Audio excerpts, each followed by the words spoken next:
Hi friends, welcome to our channel crazy craft. இந்த வீடியோவில் வர மார்ச் 6ஆம் தேதி சனி பெயர்ச்சி வருது. அதாவது வாக்கிய பஞ்சாங்கப்படி சனி பெயர்ச்சி நடக்குது. ஸோ அதனால் அந்த சனி பெயர்ச்சிக்கு ரொம்பவுமே பிரசித்தி பெற்ற கோவிலாக இருக்கிற திருநள்ளாறு பற்றி பார்க்கலாம் வாங்க. இந்த திருநள்ளாறு சனீஸ்வரன் கோவில் புதுச்சேரி யூனியன் பிரதேசத்தில் காரைக்கால் மாவட்டத்தில் அமைஞ்சிருக்கு. ஸோ இந்த திருநள்ளாறு சனீஸ்வரன் கோவிலோட பெயர் தர்பாரணேஸ்வரர் திருக்கோவில் அப்படின்னு சொல்லுவாங்க. நவகிரக தலங்கள்லேயே சனி பகவானுக்குரிய மிக முக்கியமான பரிகார தலம் இது. இந்த தலத்தில் சனி பகவான் ஈஸ்வர பட்டம் பெற்று சனீஸ்வரர் என்று அழைக்கப்படுகிறார். அவரோட பேர் தர்பாரணேஸ்வரர், அதாவது சுயம்புலிங்கமாக அருள் பாலிக்கிறார். அம்பாள் பார்த்திங்கன்னா போக மார்த்த பூன்முளையால், அதாவது பிராணாம்பிகை அப்படின்னு அழைக்கப்படுறாங்க.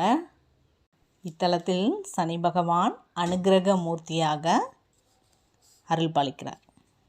திருநள்ளாறு சனீஸ்வரன் கோயிலோட தலைவரலாறு பார்க்கலாம் வாங்க.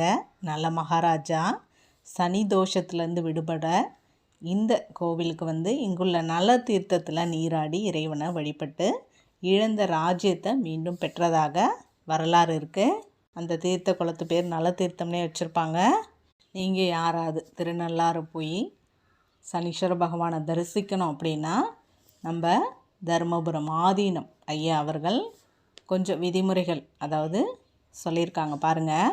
திருநள்ளாறு நலன் தீர்த்த குளத்தில் பக்தர்கள் துணியை விட்டு விட்டு வரக்கூடாது அப்படின்னு சொல்லியிருக்காங்க. ஏன்னா நாம் சனி போகணும் அப்படின்றதுக்காக அந்த குளத்தில் நீராடிட்டு அப்படியே அந்த ட்ரெஸ்ஸஸ்லாம் அங்கேயே போட்டுட்டு வந்துடுவோம். அதெல்லாமே அந்த குளத்தை பாழ் பண்ணும். அது மட்டும் இல்லாமல் அந்த மாதிரி செய்கிறது தீர்த்த குளத்தை அவமரியாதை செய்கிறது அப்படின்னு சொல்லியிருக்கார். அதனால் யாரனாச்சும் சனி பகவான் கோவிலுக்கு திருநள்ளாறு போனீங்கன்னா அந்த மாதிரி அங்கே குளிச்சுட்டு அங்கேயே துணியை விட்டுட்டு வராதிங்க.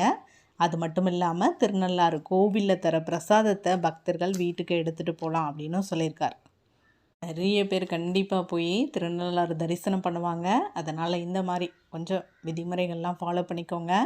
ஏன்னா நம்ம கோவில் அந்த குளங்களெல்லாம் சுத்தமாக வச்சுக்கிட்டாதான் நல்லாயிருக்கும்.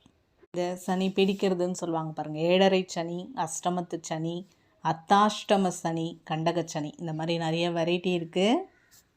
இது எந்த ஒரு தோஷமாக நமக்கு இருந்தாலுமே நம்ம திருநள்ளாறு போனோன்னா முதல்ல அந்த புனித குளம் நல தீர்த்தத்தில் நீராடுறது கட்டாயமாக பண்ணணும். சனி பகவானுக்கு எல்தீபம் ஏற்றி வழிபாடு பண்ணணும். அடுத்தது அர்ச்சனைக்கு கருங்குவளை மலர் சாத்தி அர்ச்சனை பண்ணுறது ரொம்பவுமே சிறப்பு, தோஷ நிவர்த்திக்கு உகந்தது அப்படின்னு சொல்கிறாங்க. சங்கு பூலாம் கூட சனி பகவானுக்கு வைக்கிறாங்க. ஸோ சங்கு பூவையுமே பயன்படுத்தலாம்.